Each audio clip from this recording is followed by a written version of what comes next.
Purchase Media. Welcome back for part 2 of the Gannon Stauch case.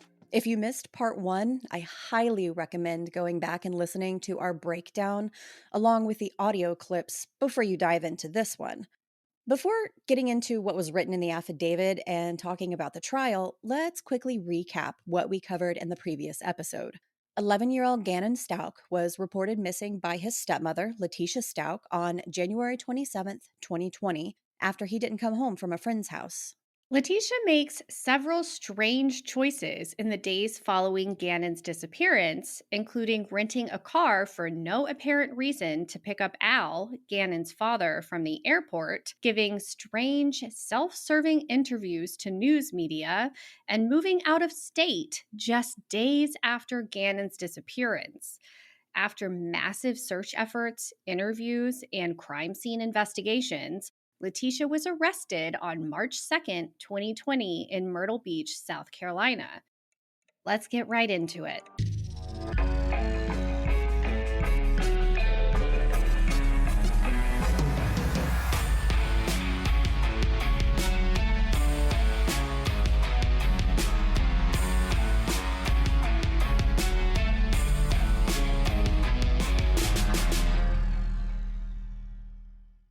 We're now going to break down the timeline from January 27th with the information from the affidavit. Gannon stayed home from school on Monday, January 27th, 2020. This is one of the few things Letecia told police that is true.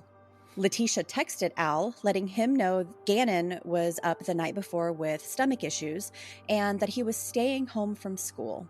She also let the school know he would be absent and texted her new employer, Leslie Hicks, at 4:37 a.m. to tell her she wouldn't be at work because her stepdad had been hit and killed by a car. We don't know why she made up such a strange excuse to get out of work, but I'm assuming it's because she had a plan and knew she wouldn't be returning to work for several days. Interestingly enough, her stepdad was hit and killed by a car, but it had happened several years prior. Letecia took pictures of Gannon, who appears to be asleep in bed at 8:13 and 8:17 a.m. His prized Nintendo Switch can be seen lying next to him. It was never found after his disappearance. Thanks to a neighbor's security camera, we know Letecia and Gannon left their home at 10:16 a.m. in Al's red Nissan Frontier. Phone records indicate that Letecia left her phone at home during this outing, which is notably strange because she is an avid user of social media and spent multiple hours per day on Facebook and Messenger. A text was sent from Gannon's phone to Leticia's daughter Harley's phone at 10:37 a.m. that said, quote, "Tisha left phone at home. If you need her, text me," end quote. Surveillance footage at a Petco about 30 minutes away from Leticia's home captured her completing a purchase around 11:22 a.m. She bought 3 dog sweaters. Gannon is nowhere to be seen in the footage, and employees stated that Letecia kept looking out the front windows to the parking lot. 2 hours later, at 1:22 p.m., Letecia is seen once again at the same Petco making another purchase. No one knows where she and Gannon went during the 2-hour gap.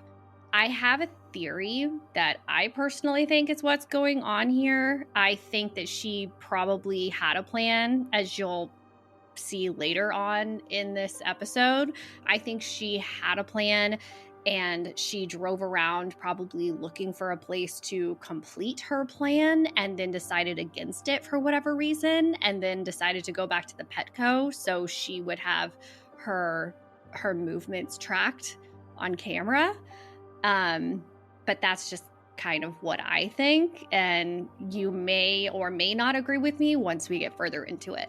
But that's all I'm saying. That's kind of what I'm thinking.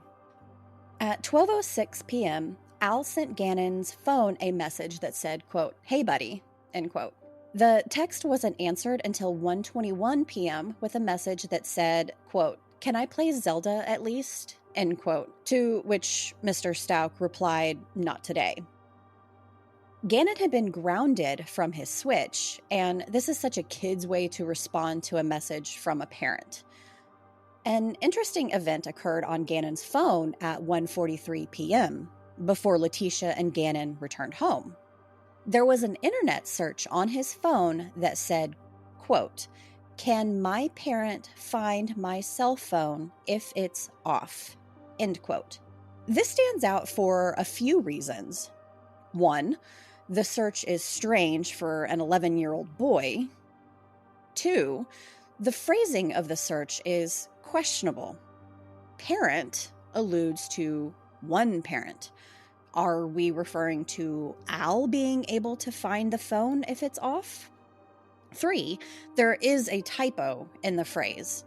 A period is where the space should be between the words phone and if, which is a frequent occurrence in the search history found on Leticia's phone.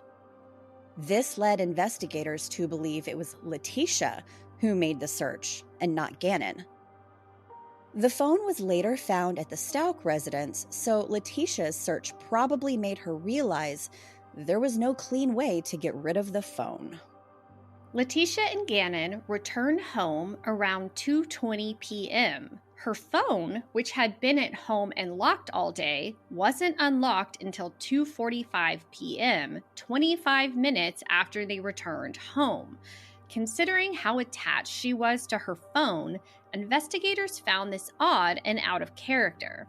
While she may not have been on her phone during that time, motion sensors throughout the home indicated movement both upstairs and downstairs. Lena, Gannon's little sister, returned home from school around 3:15 p.m.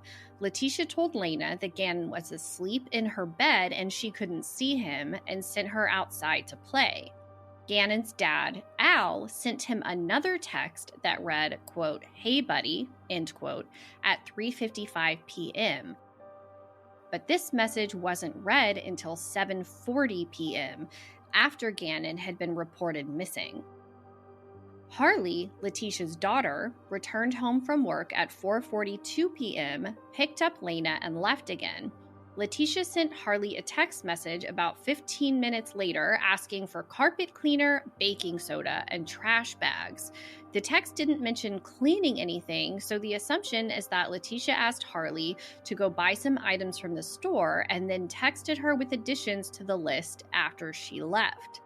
As we know from the original reports, Letecia called EPSO to report Gannon missing at 6:55 p.m. No one showed up at the home to speak with her until after 10 p.m. During the initial investigation of the Stauch residence, body cameras capture Leticia's Volkswagen Tiguan in the garage, which had been backed in instead of pulled straight through. Detective Bethel, who wrote the affidavit, states that the placement of the SUV is significant because of later findings. The officers also walked through Gannon's bedroom in the basement of the home. Images captured from the body cam footage show significant differences between the photos taken of Gannon in the bed that morning and the appearance of the bed that night. The bedding had been changed, and the pillowcase, if not the whole pillow, is different. Investigators searched the home 5 times and never found the bedding Gannon was sleeping on that morning. If you recall from part 1, Al Stauch rushed back home on January 28th after he learned of his son's disappearance. Obviously. His loving wife, Letecia, picked him up from the airport, but not in the Volkswagen Tiguan. No, she rented a 2019 Kia Rio from Avis Rent-A-Car around 8:50 a.m. and left the Tiguan in the short-term parking lot at the Colorado Springs airport. When Al asked Letecia why she rented the car, she told him she was concerned about putting miles on the Tiguan because it was a rental and they would be driving around to look for Gannon. Okay, this doesn't make sense for a couple of reasons. Why would you be thinking about your car mileage when your child is missing? And Also, Al later said that once they returned home, they left the Kia at the house and drove the Nissan Frontier around to look for Gannon. Yeah, a little fishy. And it just gets worse because Leticia also lied to Al about where the Tiguan was and told him she left it at French Elementary School. On the stand, Al spoke to this when he explained that he drove around the school several times looking for the Tiguan, but never saw it. Leticia didn't return to pick up her Tiguan from the airport until approximately 8 p.m. on January 28th and returned the Kia Rio the morning of the 29th. Surveillance cameras show Leticia being picked up from the Avis rent-a-car by a white Jetta, which matches the description of her daughter Harley's car. Leticia showed up nearly 2 hours late to her interview at the EPSO on January 29th in her freshly washed Tiguan. The vehicle was seized and the evidence response team conducted a forensic search. Blue Star Reagent, which is similar to luminol, revealed traces of blood on the rear bumper, step plate of the rear bumper, the back passenger seat, front passenger seat, and an area near the glove box.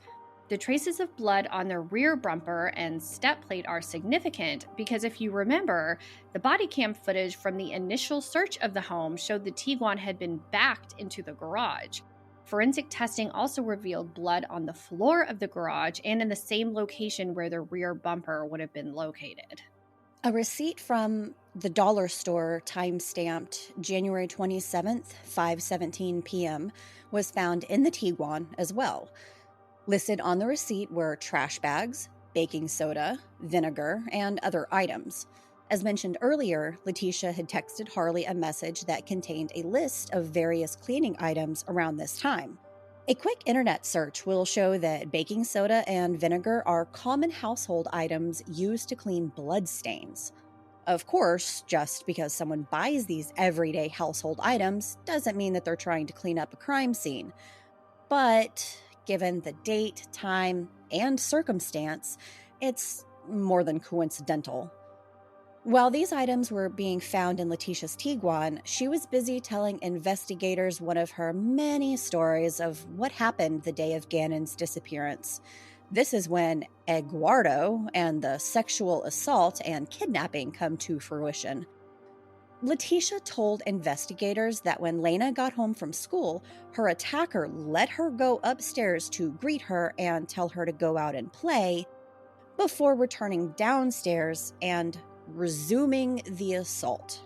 Not only is this statement outlandish, but security cameras from neighboring houses did not show anyone besides Leticia and Gannon entering the home that afternoon. The cameras will always get you. Yeah, always.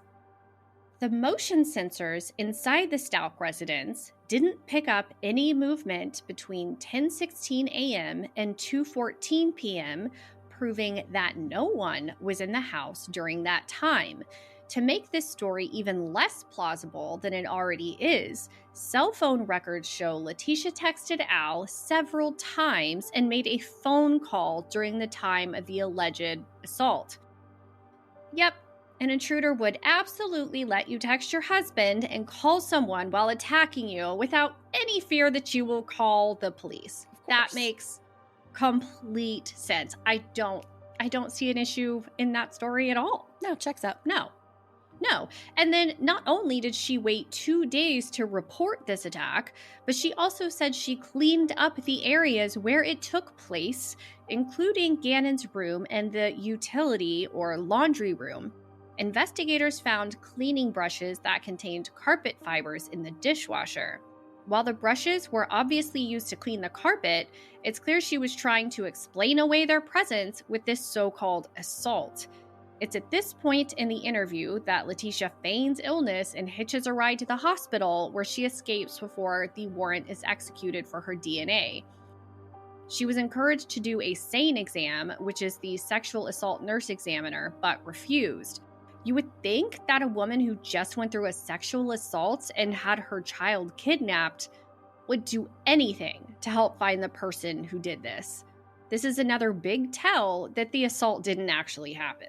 While Letecia was busy tweaking her story for the investigators, the Metro Crime Lab was at the Stauch residence doing one of many forensic investigations. Blue Star Regent was applied to Gannon's bedroom, the hallway leading to the utility room from his bedroom, the utility room itself, the staircase and landing leading upstairs, the pathway to the garage from the stairs, and the garage itself.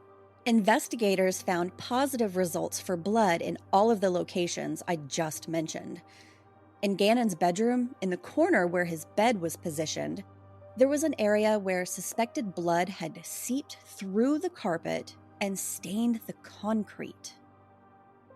There were also bloodstains and projected blood splatter on the walls in this location. Crime scene investigators suspect someone had attempted to clean up the blood because of the way the Blue Star Regent reacted to the blood on the walls. Even worse, Gannon's mattress was seized as evidence because of red stains consistent with blood in the same area as the stain on the carpet and the blood cast off on the walls. It was obvious to investigators that Letecia had attempted to clean up the scene because residual blood was found on the baseboards, an electrical outlet cover, and soaked through the carpet that had been cleaned. When the outlet cover was removed, a blood stain was visible along the outline of the cover, showing that Letecia had attempted to clean, but there had been so much blood it seeped under the outlet cover. Tom Griffin, a certified senior crime scene analyst, bloodstain pattern analyst, and crime scene reconstructionist, examined the bloodstain on Gannon's walls. He preliminarily reported that the stains were consistent with one or more blood spatter producing events, which could include gunshot, blunt force, or a stabbing. Just saying that out loud makes my skin crawl. On January 29th, a piece of rolled up carpet was found in the utility room with what appeared to be bloodstains on it. During this search, investigators found carpet brushes in the dishwasher, like we said, with suspected carpet fibers on them and an empty gallon-size bottle of vinegar. Al, Gannon's father, said that the bottle had been half full when he left for Oklahoma on January 25th. Vinegar was also purchased on January 27th. I think we mentioned this before, but vinegar, along with baking soda, is a popular combination used to clean up blood. All in all, Gannon's DNA profile was found in blood samples taken from the garage, on the outside of size 8.5 Nike shoes that belonged to Letecia, and in Gannon's bedroom. These preliminary findings led investigators to believe that Gannon was killed in his bedroom, brought into the garage, and loaded into the back of Leticia's Volkswagen Tiguan in order to be disposed of in another location.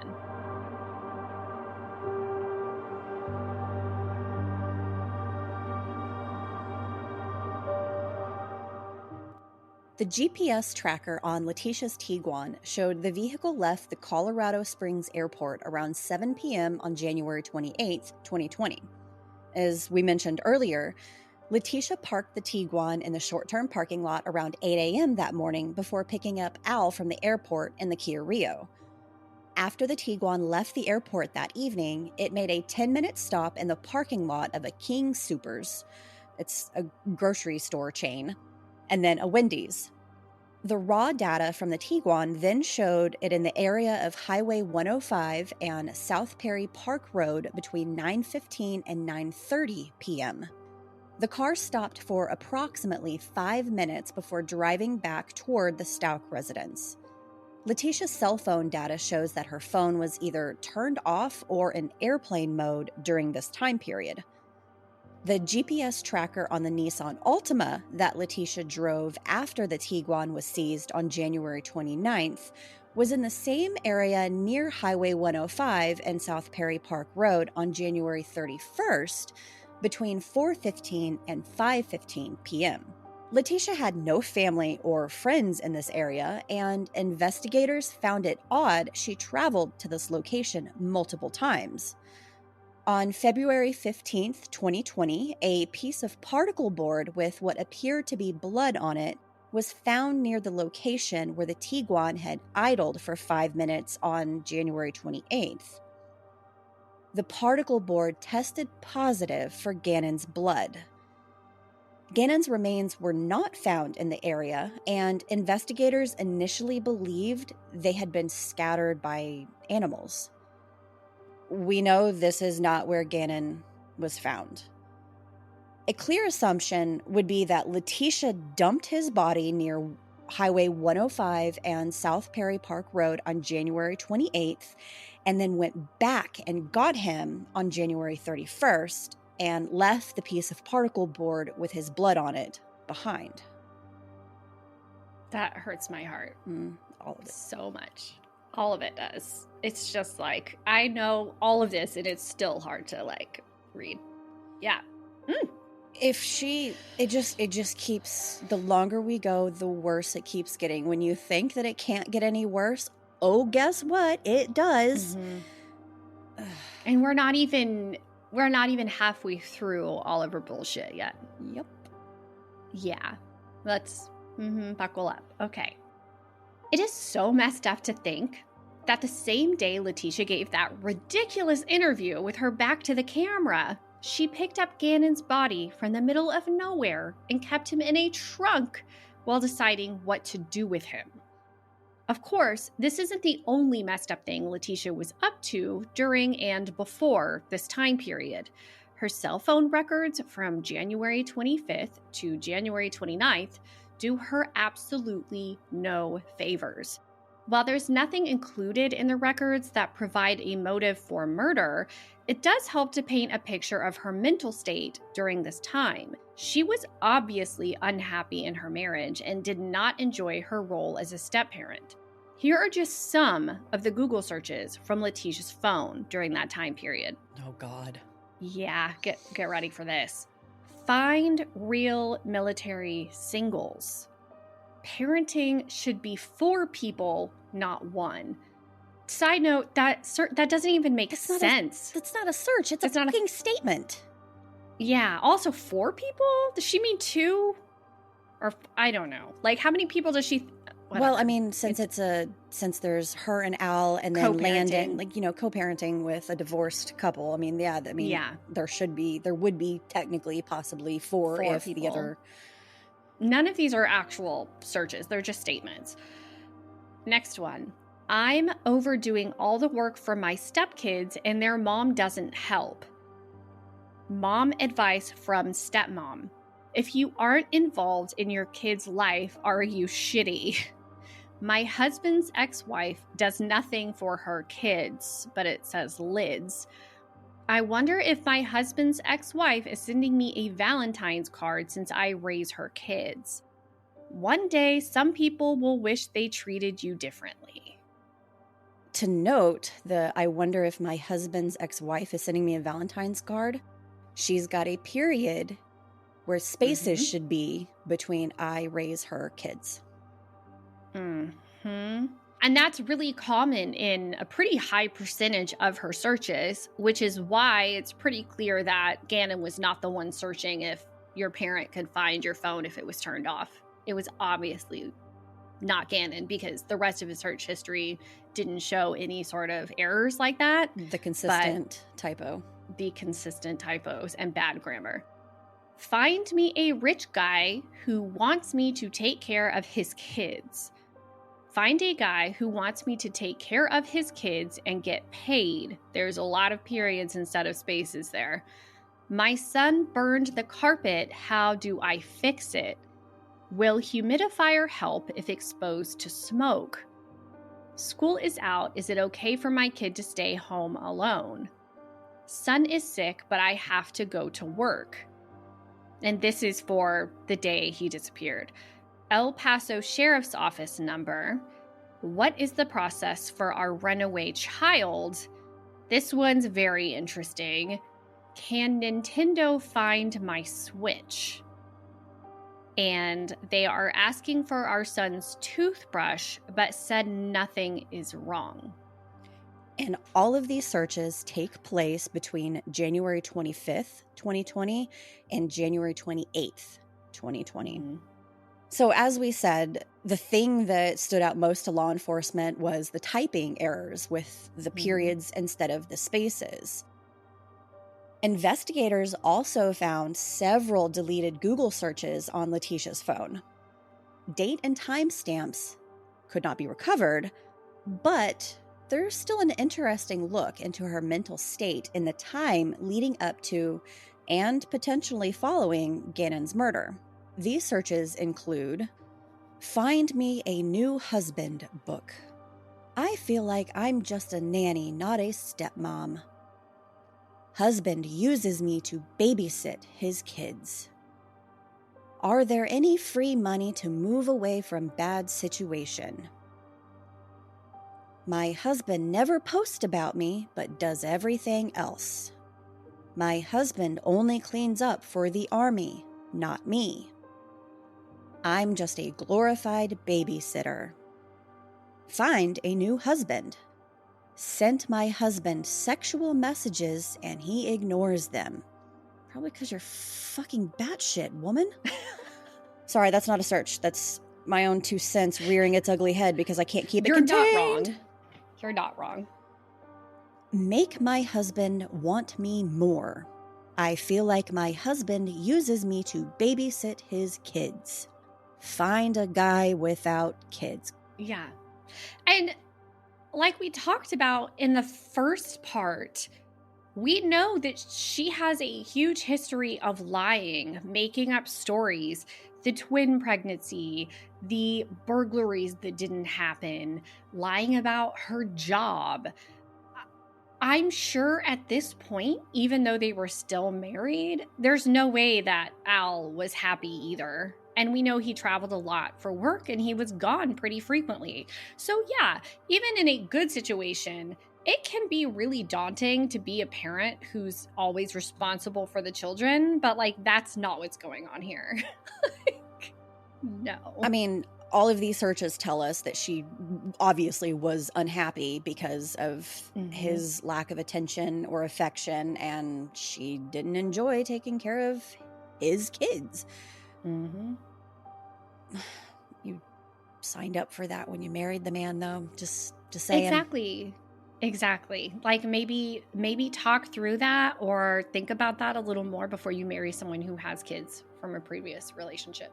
Anyway, stepping back off of soapbox, and from his time on the stand during the trial, it's pretty clear that his job takes priority, and he was traveling for work frequently, as we said, Al. Mm-hmm. But anyone who is married with kids and a spouse who travels for work or works long hours on a consistent basis can speak to how lonely and overwhelming that situation can be. Like we said, none of these searches prove Letecia killed Gannon, but they do help with showing her mental state in the days leading up to the murder.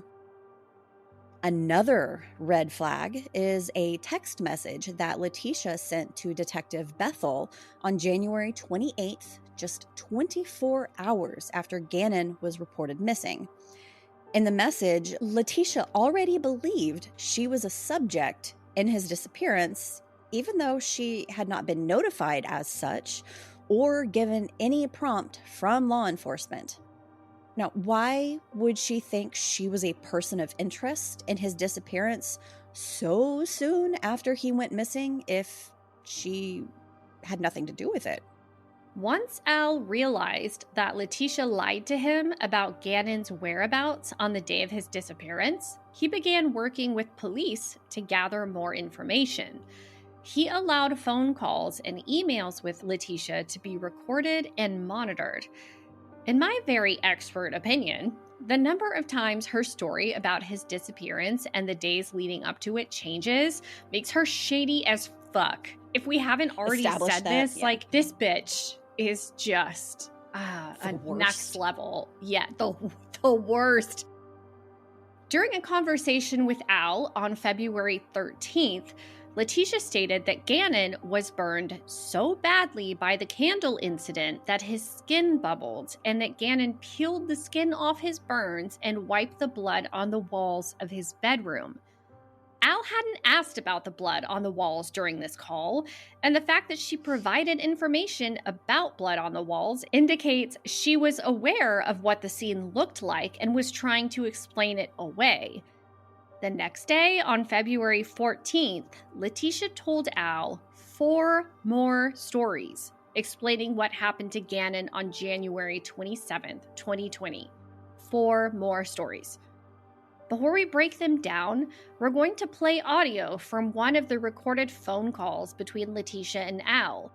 By this point, Al had been coached by authorities on how to coax information out of her during their conversations. It's a long clip, but it gives great insight into Leticia's manipulation and Al's attempts to stay calm during a conversation that would make most people lose their cool pretty quickly. I had to go get my clothes changed and everything just so I could blend in better. And I want you to know that no matter what, we can work through this together, and I can help you, okay? But you just got to let me help you. But you told me to be straight up. I got a very straight up question, okay? Are you ready? Yeah. Did you kill Gannon? I need to know. I need you to answer me yes or no right now. I killed Gannon. The answer is no. I can't believe you asked me this. I just got to know you. I told me to be straight up. I got to know what's happening to my son. Tell me why you would think I killed Gannon. There's a lot of unknowns. I mean, being straight up again, you changed your story again to me for the 4th time. No, I changed my story. You did. This is the 4th version of the same story, okay? Wow.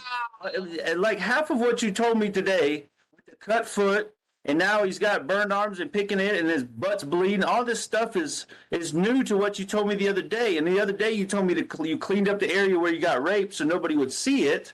But now you told me you just changed clothes. I just don't know what the hell's going on. I didn't tell you. First off, you never even listened to me about anything that went on. I did. No, you stopped, because I listened to you.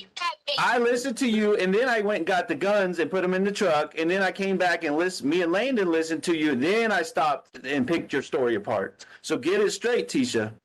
I listened to you, and I said, if I'm wrong about the rape, I will get on my knees and beg you for forgiveness. Did I not say that? Yeah, but you haven't. Exactly, because I haven't been proven wrong yet. I want the truth. If I'm wrong, if the police, no matter what they're doing, the FBI, the CBI, the CBS, whoever, okay, if they tell me I'm wrong, I will publicly, in front of the world, get on a camera and tell you I'm sorry. But until that happens, we're going to find the truth. How can you tell me that someone didn't I don't understand. How can you tell me that someone didn't do something to hurt me and take Gannon? I'm not telling you that. I'm telling you it hasn't been proven one way or the other. You said you banged your head on the freaking table. Now I got to tell them to go check out the table and see if there's any blood or any of your... You knew that. They had already asked that. Okay, but that's the first I heard of it. You see what I'm saying? Because you never would talk to me. You literally just sat here in a conversation and asked me, did I kill our child? Yes, I did, because if you say no, then I'll stop thinking that you did it. Okay? That's horrible. I don't know what to think. My son's blood, you're telling me his blood's all over the walls, and now you're telling me the Mexican guy that had the gun to your head or whatever took him away, and he knows him, and he could be anywhere. Hold on. Gun? So where did you get that piece from? That was so now you got me twisting all your stories up, because that was from the first time you told me the rape story, that he had a gun to your head, and you told me it was your gun. You told me, but you told me it was your gun, so that's fine. I'm not debating the points here, but I said the black one. Okay, fine, but I mean, you know in your heart I would never hurt Gannon. Yes, I absolutely believe that, but I'm doing everything I can to help you right now. But Tisha, listen. The thing is, if you don't, but it's not just. I asked you if you killed him. You said no, and I'm sorry. That was a hard question. But if you know anything, or you did anything, or just upset about it, we can work together and I can help you. But I can't help you if you don't tell me anything. It's just there's so many unknowns, Tisha. Oh my God. I mean, did anything happen that was an accident that you're scared about? Really? I'm just trying to, Tisha, with my Army training, I'm trained to ask all these questions to get us in a safe place, right? And that's why I took the guns out from the get-go. That's just my training kicking in. Oh my God, I really thought, I thought out of this conversation, like I really thought you were going to be supportive of me. I thought you were going to bring your family back together. And I thought that we were going to talk about everything every single day of nothing but Gannon. That's what I'm trying to do. For a second, you would ask me, did I kill Gannon? I can't believe that. Well, I'm glad you said no. That gives me a lot of hope and peace. I told him about how maybe, just maybe, you might have a brother. Maybe. We talked about, we cried about Kobe. We did a lot together. What? What our kids. Okay, Tisha, let me ask you this way then. I don't believe you killed him, but did something bad happen to him and he maybe he is dead or not with us anymore and you just panicked and didn't know what to do? I mean, is there anything like that? Just any information is what I need. We can help you. I can help you get through this. But but we got to know the information about Bubba. I mean, just think of, Really, yeah. yes, I'm just trying to figure out what happened to him. He's gone and nobody knows anything, but you were the last one to hear him speak. Okay, which was Monday when you were driving around and he left the house. The last time we heard him speak, I don't know. I don't know when that was. Before I left, probably. When I left and he went downstairs to watch Pokemon. That's the last memory I have of him. Albert, let me tell you something. People don't have the life that I have. People don't just be a normal person, just doing their thing, finally had what they want to do and be in the sky, working. Oh, they don't do that. People premeditate things in life. There's no sign or indications of anything that I would have ever hurt those children. I fought for you. I fought for them. Yes, you did. You fought for all of us. You're right. I'm not questioning any of that, Tisha. I just did an accident happen? I mean, other than the candle or the burn? I don't know. I'm just trying to ask all the questions. I've worked with children long enough, Albert. If an accident happened, I'm smart enough. I know what to do. I've had plenty of friends who've been in situations where they've been in the classroom. They accidentally dropped the kid. The kid might have broke their leg. You go to the people, you tell them it's an accident, and you work through it. Okay, so all right, you also said something that was calmed my heart, tremendously about Bubba. That basically you didn't premeditate anything. So whatever happened to him had to be an accident, just like the candle. And obviously you wouldn't plan on something like that because you're a teacher and you do all those babysitting events. I know you wouldn't hurt kids intentionally, but whatever happened was an accident, and I know you didn't plan it. I didn't have anything to do with it. Why are you saying this to me? So he would have had to have died naturally then. Other than he's dead. I don't know, Tisha. I can't even believe you are saying that. Gannon isn't alive. What's wrong with you? Because it's just none of this makes any sense. I mean, he would have been found by now. Okay, he didn't. All the cameras, all that footage shows him not leaving the house, other than in the truck. And I like I said, I'm just trying to help you get through this. Help me? Yes, help you, because help me get through this. Because I am trying to help you. I want to know what happened to Gannon and try to help you and keep Harley safe in everything that I've said the whole time, because that's who I am and you know that. See what y'all think. This is what y'all think. Y'all think somebody's gonna come in here and say something just to appease everyone. But a true person who is completely innocent, you can keep beating me down in the ground all you want to, because I didn't do it. I'm not beating you down. You think you don't want me anymore? Fine.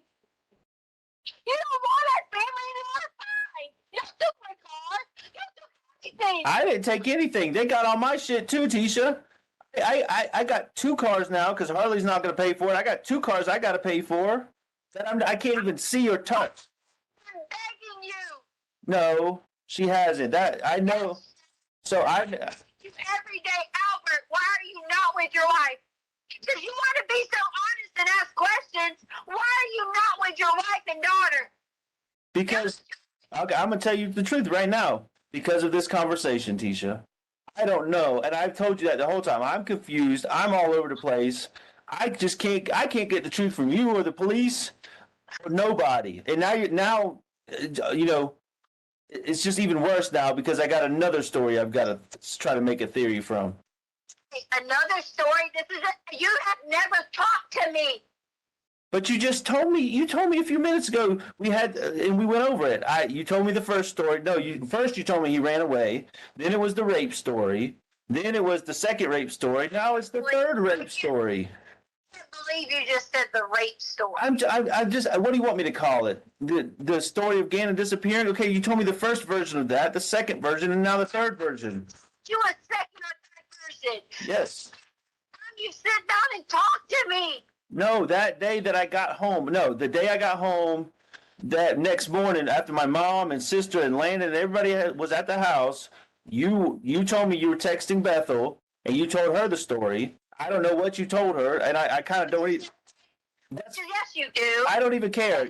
No. I had y'all there. Had us where?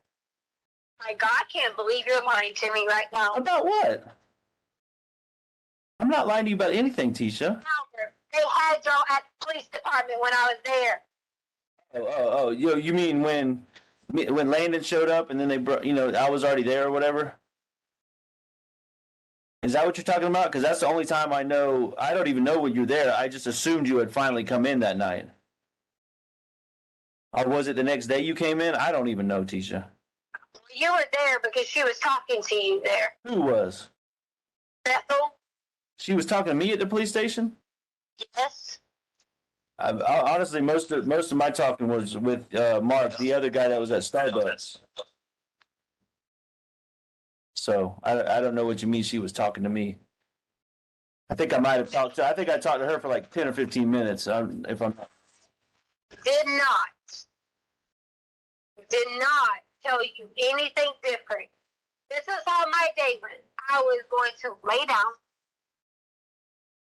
Hey, Tisha, I believe you. Okay. What I want you to answer for me is those simple questions. Did Gannon die and you just freaked out, or was there an accident involved? Did you kill him? Answer all those questions. Those are the ones that I want to know. Okay, I don't care about who talked to who, when we went where. Honestly, at this point, none of that freaking matters. What matters is that little 11-year-old boy is either out there or he's not, and I got to know that. And you're the only one that has any information regarding that. I gave you that information, and you're not going to look for it. No, but you didn't. You ignored my question. I mean, answer those questions for me. What's the first question? All right. Did you kill Gannon?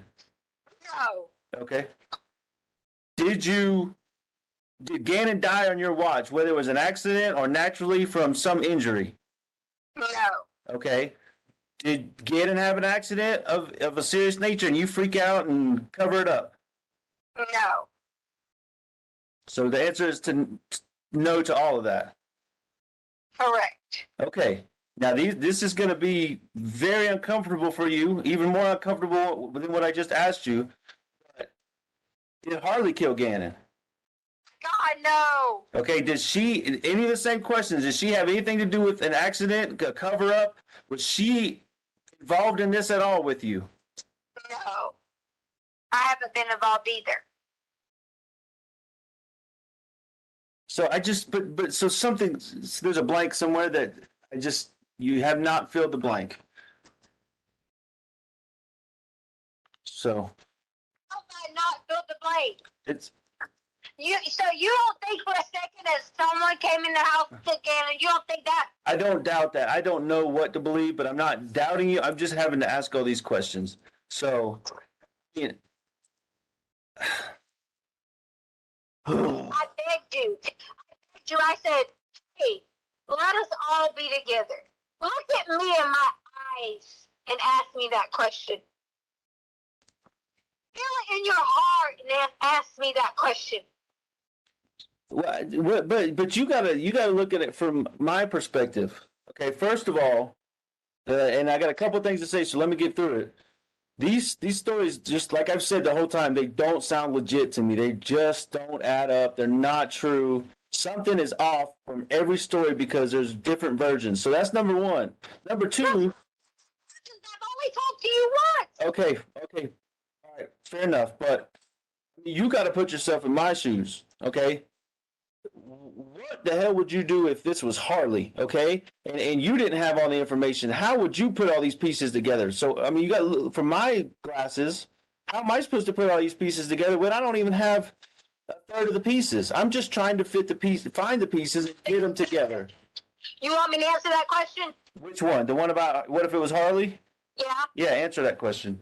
Okay. So as soon as you tell me this, when I got off this phone, I will have my husband and my children together in a home, and our houses will be praying, and we will be on the phone with the detectives, and we will be saying, listen, I support my husband, and we need to find someone over here. Somebody had to see something. Ask them again. Do something. We will be putting a fucking alert out everywhere. We will be putting a description out everywhere. We will close the fucking borders from Colorado to all of them, up and down 95, because it leads to fucking Mexico. 95? What? That shit. Why would I'm you? sorry, 85, whatever. 85? What's the road called? 25. It's Oh. state that leads to Mexico. Well, you please be careful when you say those things, because then they're going to start looking up and down 95 on the East Coast. Okay? Sorry. And that's not going to help us. I mean, since you know he's not over there, that's not going to help us if they get sent over there. Okay, but you didn't answer my question. How am I supposed to put all these pieces together? You're telling me let's go home and pray, and I've been praying I've been praying nonstop. Okay, but we got to have action too. So here, listen. I got to go because now I'm freaking. Everybody's going to start questioning me at the house. Where have you been? What are you doing? Are you involved? I'm going to get all those questions now. So the house? Who are you staying with? Uncle Jeff, and then freaking Veronica and all them that are all over the place. Okay, so. Why would you have to be anywhere near them? I don't have to be, but you saw we had to do. Listen. And your daughter. Tisha, listen, I had to do these statements and interviews and all this shit. It's just nonstop. Every day is something else. Okay, so if you think all this information is what they need, apparently the El Paso people haven't done their job and they haven't forwarded it to the FBI. So I don't know. There's some Amber lady called me from the FBI, and I'm gonna just email you her number and her name. And if you want to pass this information to her, that's much higher than the freaking CBS or whatever you call it. Yeah, because they've called everyone I know. Okay, well then that's what. You can tell them too. Okay, but I don't have the document you have. So anyways, I'm just going to send you the contact, and if you want it, you take it. If not, I can't make you do anything. But I got to go, okay? Yeah, but that's not how you would say trying to find your son. You would not say, if you don't want to do anything, then blah, blah, blah. No, that's not true, because I can't. I wanted you with me the whole time, and you left. So I'm going to give you the information you need to pass your stuff along, and then you can do that, okay? Listen to me. We don't have anywhere to stay. I'm asking you to stay with your wife and daughter, and let's do this together. Now, you tell me no if you think that you don't give a shit about us, and you don't want that. You tell me no right now. Tell you no?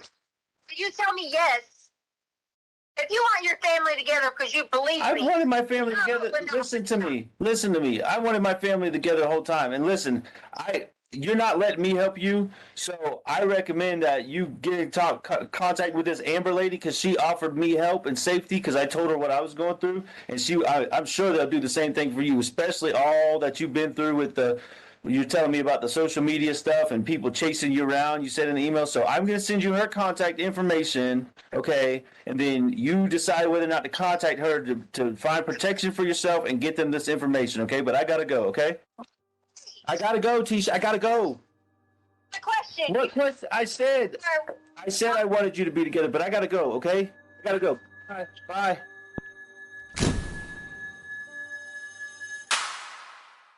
Is it just me, or is her voice, like, fucking annoying? Nails on a chalkboard? Want to shove Q-tips into my eardrums repeatedly? Yeah, it's like... So, I had said that I had been following this from the beginning. So when I saw that original interview with her back to... right then, I was like, oh, I can't stand this bitch. No, she does nothing to make herself look better. Ever. Al comes across as a saint during this phone call. Letecia is going on and on with her woe is me tactics and saying there's no way she would hurt Gannon and that nothing happened to him intentionally or unintentionally. Letecia is beside herself that Al would ask if she killed Gannon and doesn't believe her stories. Let's break them all down and why Al might question her. Leticia's initial statement to police was that Gannon left to go to a friend's house between 3:15 to 4 p.m. on January 27th, 2020. When he didn't return home for dinner and she couldn't locate him at his friend's house, she reported him missing. Her second statement to police on January 29th, just 2 days later, was that she was held at gunpoint and raped by a man named Eduardo, who then kidnapped Gannon. Sure.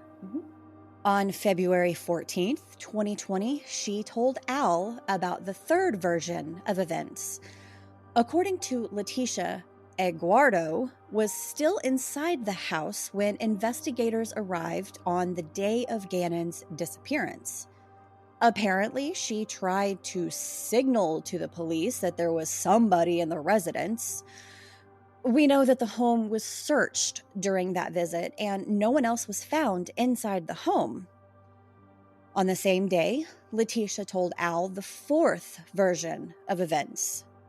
This time, she wasn't attacked by Eduardo, but by a man named Quincy Brown, who then kidnapped Gannon. Who the hell is Quincy Brown? Right. Like, how the hell did he get involved in this story? She said she knew his name because of an ID card that fell out of his pocket during the attack.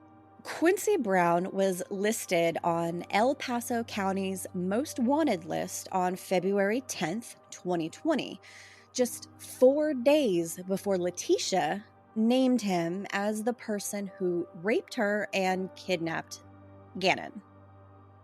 First it was Eduardo, then Quincy. Okay. The photo of Brown that appeared on the KKTV website is the same photo that Letecia texted Al. He had outstanding warrants for failing to register as a sex offender and failure to appear. Quincy Brown is a black male, and up to this point, Letecia stated that her attacker was Hispanic. It doesn't stop there, though. No, of course not. The story then changes again, with Letecia stating that Quincy Brown saw her at Petco, followed her from the store, and at some point was laying in the middle of the road in front of her car. When she stopped to avoid hitting him, he jumped in her car, made her drive him to her home, where he raped her and then kidnapped Gannon. My head now hurts just trying to keep up with all the new details, and we're still not done listing out all the twists and turns in her story. Remember, all of these new details about Quincy Brown emerged on the same day during recorded conversations with Al. Yeah, my head is spinning. It never make it make sense. Nope. I value what brain cells I have left, so I'm not even going to try to. I know, which is why a mental break is needed after this bullshit. In the last version of events from the day of Gannon's disappearance, Leticia and Gannon were out near Highway 105 in northern El Paso County on January 27th, 2020. Gannon was riding a bicycle in that area that they had gone to try out to potentially buy, apparently. And he was riding this bike when he fell off, hit his head, and then was abducted by Quincy Brown. In this version, Brown was driven by a man named Terrence. Can you picture it? Leticia and Gannon are out in a remote area of the county, and Gannon is riding his bike. He falls off, hits his head, and then out of nowhere, Quincy Brown launches himself out of a truck, driven by a man named Terrence, scoops Gannon up, and leaves Leticia in the dust. It makes no fucking sense. It makes no sense. Up to this point, the events of his disappearance took place in the Stauch home, and suddenly she includes the area of El Paso County that the EPSO had actively been investigating during that time period. She brought this area up without any prompt from Al and is giving an alibi for why she would have been in that area during the time. We know that her Tiguan places Leticia in this area on the night of January 28, 2020, and that a wooden board with Gannon's blood on it was found in this location. She was adamant that attempts to search this area were futile, but it ended up being an extremely significant piece of the puzzle. Leticia's statement that Gannon fell and hit his head is her attempt at explaining away why Gannon's blood would be found in the middle of nowhere. Not to mention that after talking with Quincy Brown's family members, they learned that Quincy Brown had been living in Mexico for the past 2 years. The investigators believe that Leticia initially left Gannon's body at this location the night of January 28th, like we said before, and then went back and got him in her aunt's rented Nissan Altima. So she's making up all these stories and sharing all this information about her location completely unprompted and unasked in an attempt to explain away why she may have been there. Ugh. On February 15th, Leticia yet again provided additional conflicting stories to Al, including the story she told him about Gannon falling off of the bike was a lie because it was what she believed he wanted to hear. Which, what? That's why I struggled getting that sentence out. Why would he want to hear that? It's just like, what does that mean? You're lying to him because, well, I figure that's what you want to hear. He doesn't want to hear a lie. He wants to hear where his son is. It's the fucking truth, He wants crazy. the truth. She also told Al that the blood in the corner of Gannon's room was a combination of her and Gannon's blood because the abductor anally penetrated both her and Gannon with an object. Leticia's blood was not found on the walls in Gannon's room. Besides all of the outrageous stories she told Al, Leticia told other friends and family members different stories about what occurred the day of Gannon's disappearance. During a phone call with a friend on February 16th, 2020, she said she had given Al numerous false stories because she knew he wouldn't believe anything she said. I wonder fucking why. The next day, February 17th, She told another person that she had considered flying to Colorado to take a lie detector test to prove her innocence. She also said that she knew a lie detector test wasn't admissible in court and that law enforcement wouldn't be present during the test. I'm not sure how this can get any more unbelievable than it already is, but oh, here we go. Yeah. On February 18th, Letecia called a customer service number associated with fakepolygraph.com. I can't make this shit up. No. During this call, Letecia stated that she never received confirmation for a test she paid for. The representative asked for her name, which she provided, and said he would resend the results to her email. About an hour later, Letecia called customer support again. Here's the audio recording of those conversations played at Leticia's trial.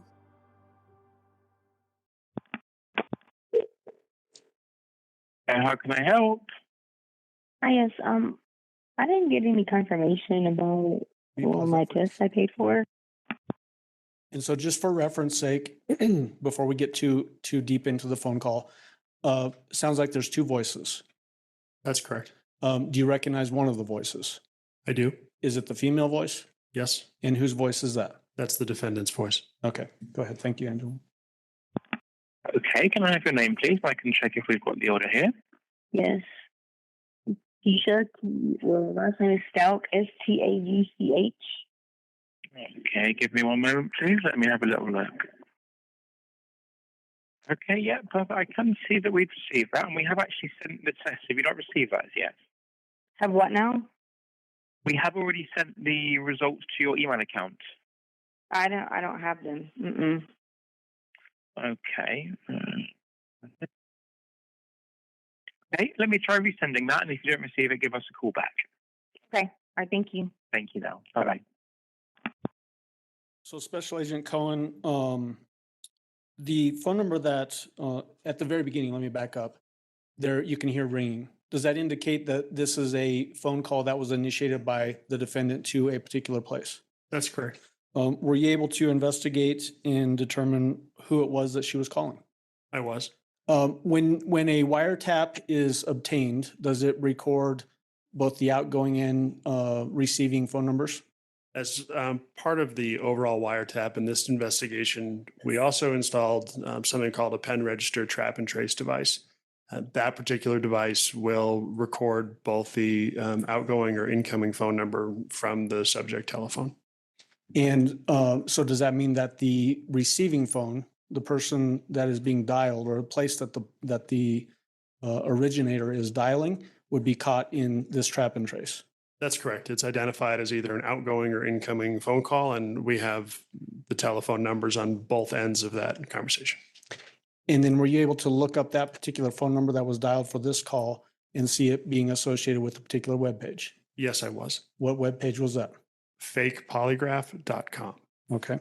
And is that what all of these phone calls are in relation to, is calls originated by the defendant to a purportedly fakepolygraph.com webpage? That's correct. Okay. Let's jump into 689 and permission to publish 689, Judge. You may go ahead.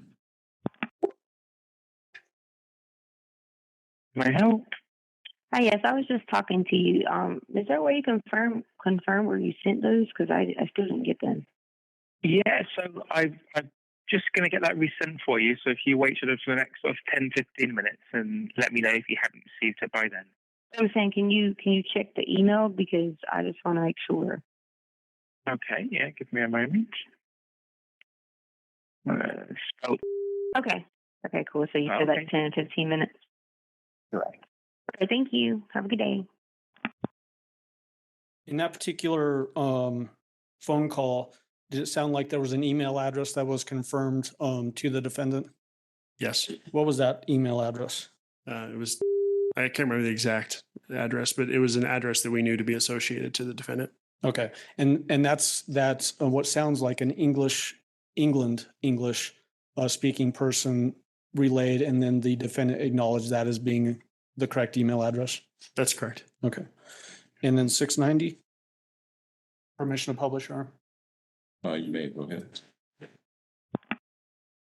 Hello, how can I help?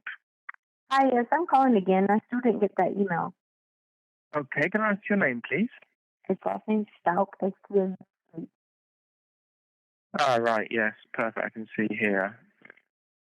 You told me 10, 15 minutes, and you said it again. I still don't have it. Yeah, no, unfortunately, it's actually been blocked by management, this order, due to the content of the questions, so we're not going to be able to send this report. Okay. So, do I get my money back? Unfortunately, not on this case, no. Obviously, due to our terms and conditions, it does clearly state that any sort of illegal activities or anything like that, obviously the management do reserve the right not to send the report. Obviously, we do incur processing fees, so that's why a refund wouldn't be due. So what do you do now? Just delete it and go on about life and keep money? Yes, we would do indeed. I got you. Okay. Thank you. Now. Bye-bye. In that particular call, is it essentially being communicated that a polygraph result is not going to be provided because it's associated with the illegal activity? And then permission to publish 691. You may go ahead. Hi, how can I help? I did it hang up. Oh, yeah, sorry, I can hear you now. How can I help you? Okay. I talked to you earlier and you said that the request I did was blocked or something, but I looked on the terms and conditions and it says you can say things about like infidelity and stuff like that. So I'm not sure how that was blocked. Say that again, sorry, that you can or can't.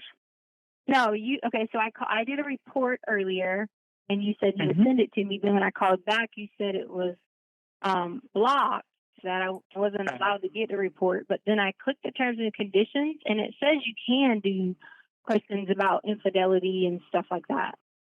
Yes, infidelity you can, correct. Right, and that's what I did. Your report was about infidelity, was it? What did you say? So you're saying your report was about infidelity? Yeah, like I put questions in for it and you had to put like answers and you said something about it being blocked. Yes, so what were your questions? So it was about during the time that we were away inside of in another state that I talked to, and I gave the person's individual's name, Ortega. That was one of them. Then it said, "Are your eyes blue?"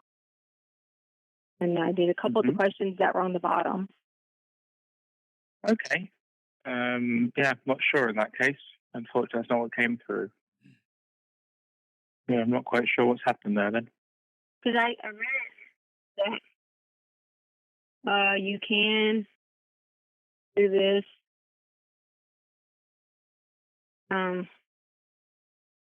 Yeah, it says on there that you can do that. Yeah, you would be able to about infidelity, but the questions that were submitted for your order were not to do with infidelity. Yeah, I didn't submit questions that were not to do with infidelity. Okay. All right. See, well, I'll have to look into that then in that case. You want me just to write you the questions down? No, it's okay. I'll just need to have a look into this then to see what can be done.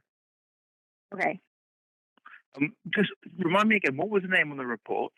It was Stauch, Stauch. Uh-huh.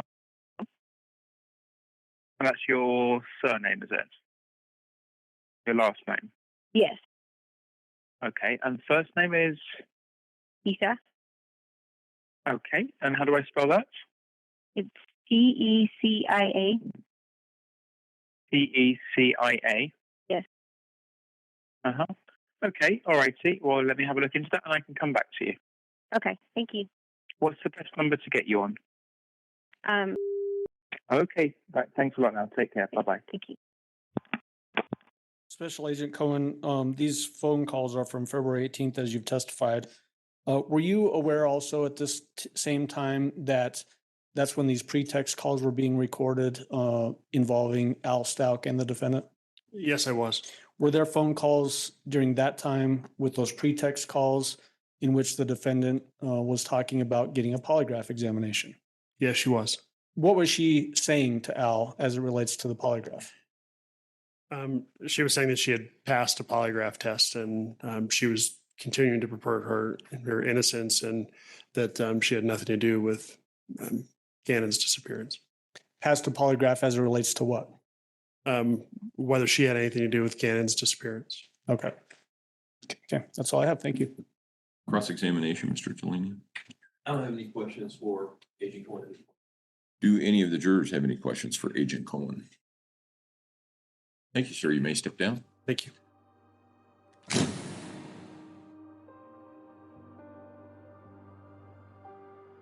Letecia is told she won't receive her fake polygraph test because it was blocked by management due to the content and illegal nature of the questions. She asks what happens now. Do they just delete the report and go on about life and keep the money? You can practically hear the panic bubbling to the surface of her voice. According to the testimony, she had already told Al that she passed a polygraph test at this point, and it proved she had nothing to do with Gannon's disappearance. Did she really think investigators wouldn't find out that she visited a website called fakepolygraph.com? Really? Also, anyone who is dumb enough to use a site like this in order to lie or prove false innocence deserves to be punished for their misbehavior. Like, if you are that stupid.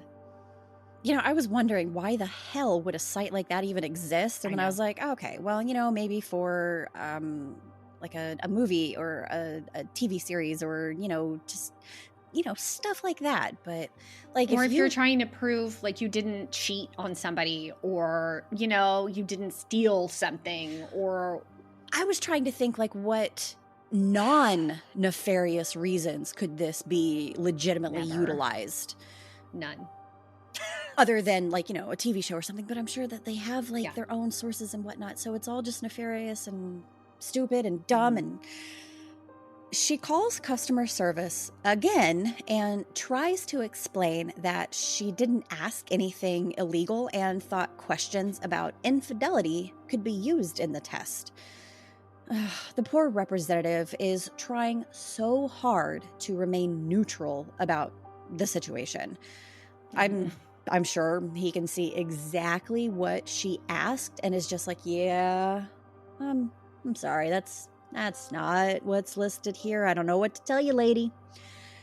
So, what were the questions Letecia asked herself in her legitimate polygraph test? Oh, let's get into it. Question 1. Do you intend to answer these questions regarding your stepson truthfully? Answer. Yes. Easy enough. So far, so good. Okay. Question 2. Is your birthday August 4th, 1983? Answer. Yes. Okay. Question 3. Did you participate in any way in causing harm to your stepson? Answer. No. Bullshit. Sorry. Allergies here in Texas, you know. Oh man, they just really get to you. Question 4. Did your stepson return with you to your home? Answer. Yes. Well, I mean, he did. Yeah. So that's not a lie. Question 5. Did you participate in any way in causing the death of your stepson? Answer. No. Yeah, I'm not seeing anything related to infidelity here. Mm-mm. She also tells the customer service rep that one of the questions on her test was, "Are your eyes blue?" Which is also not in this report.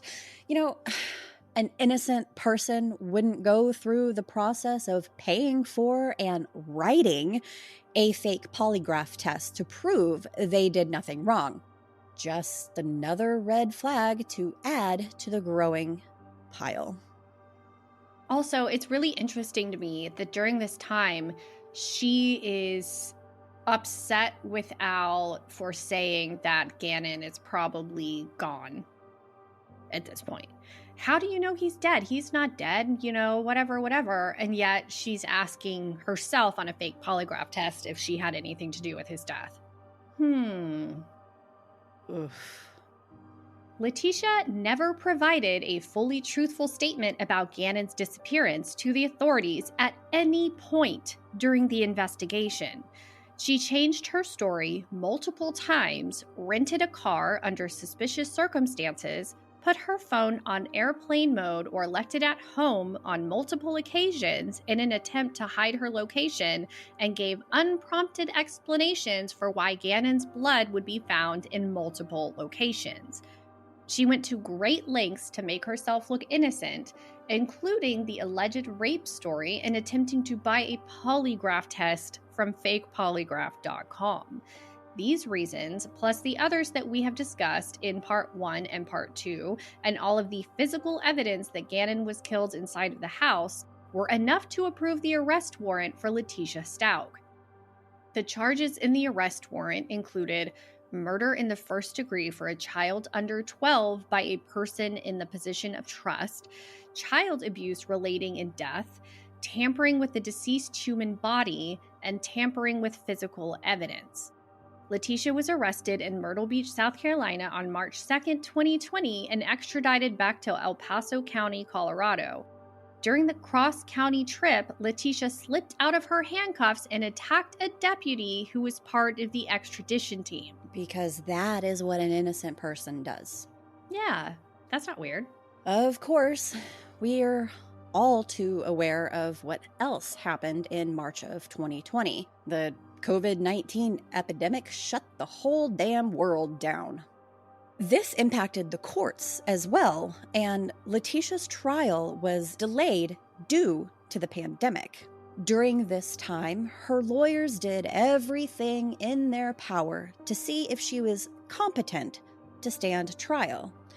If she was found incompetent, she could be ordered to continue care with a doctor and then reevaluated after 90 days to see if she's fit to stand trial. The case took a huge turn on March 17th, 2020. A bridge inspector in Pace, Florida, 20 minutes away from Pensacola, was doing a routine inspection when he saw an olive green suitcase in a marshy spot under the bridge. Out of pure curiosity, he opened the suitcase and was immediately overwhelmed by the strong smell of decomposition.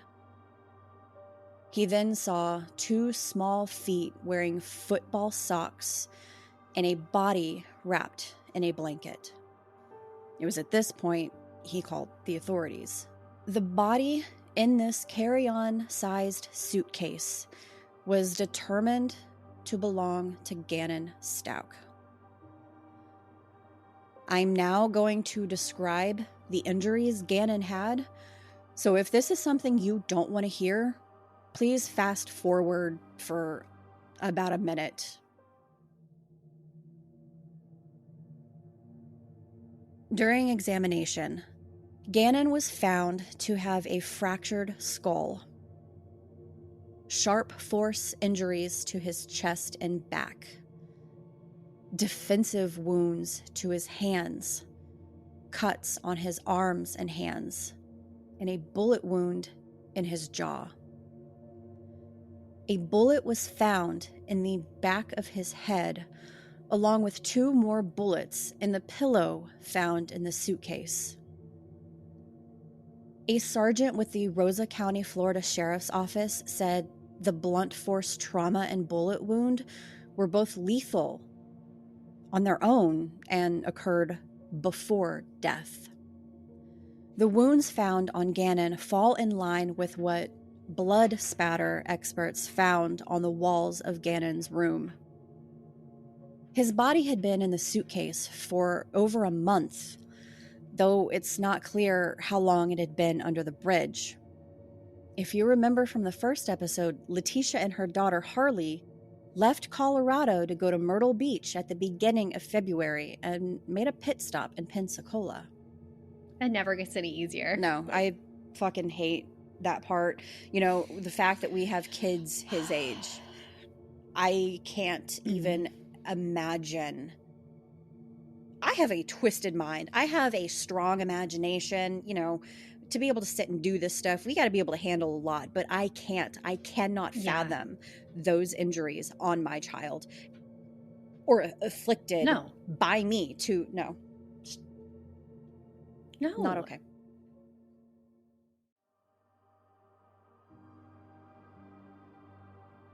In August of 2020, Letecia wrote a letter to the judge on her case saying her constitutional rights were not being met. However, none of her statements were true, and all of her rights as an inmate were in fact being met. She also wrote in this letter that the guards were poisoning her food and that she was receiving threats on a consistent basis, including on a note she found in her peanut butter. Not only did she make false allegations about her treatment, she also attempted to escape from jail by enlisting the help of her cellmate. She promised this inmate that one of her family members would deposit $75,000 into her account if she would help Letecia by getting her a broom handle so she could break out a window. The cellmate, afraid of getting in trouble and hurting her own case, told guards about Leticia's offer. When the guards searched her cell, they found a letter she had written to Harley telling her not to worry if she saw on the news that Letecia had escaped or was missing. This woman did anything and everything to get out of the situation she was in, even when she was already behind bars. Leticia's trial started at the beginning of April 2023, and her defense argued that Letecia did love Gannon, but the trauma she had experienced in her life, including assault as a child at the hands of Leticia's mother's boyfriends, put her in an extremely bad and unsafe situation over and over again. There was a psychological crack that occurred to make her go from loving stepmother and teacher to killer. According to Leticia's defense team, all of the stories she told about Gannon's disappearance weren't lies, but evidence of a broken mind and soul. Give me a fucking break. A broken mind, I can... Clearly something's fucking not right there, but... Not in the way they're trying to say, but yeah. Letecia didn't know she was killing Gannon, but thought she was killing her own demon. Letecia was diagnosed with dissociative identity disorder, or DID. People who have this diagnosis have multiple and distinct personalities, and it is often brought on by tremendous amounts of childhood trauma. Even if she was insane at the time of Gannon's murder, the fact that she showed no remorse, even 3 years later, is a huge sign that she truly had no care in her heart for Gannon or his family members. I know we said this was only going to be 2 parts, but there is so much more to take in during the trial, and we could all use a little mental break, let's be honest, because this bitch is crazy. So make sure to subscribe wherever you're listening so you'll be notified when part 3 comes out next Wednesday. As always, you can find us on Instagram and TikTok at Weird True Crime, and you can see the full scripts on our website at weirdtruecrime.com. I am equally excited and nervous, I guess, to get into what happens at the trial. Seriously, though, everyone take some time to meditate and clear your minds before listening to even more outrageous stories in part 3. It's hard to believe, but yes, it gets worse. If you want to talk about your feelings, because I'm sure we're all going to have plenty of them, join the Weird True Crime podcast group on Facebook. Join in on the conversation. Until next time, stay safe. And make good choices. Bye. Bye.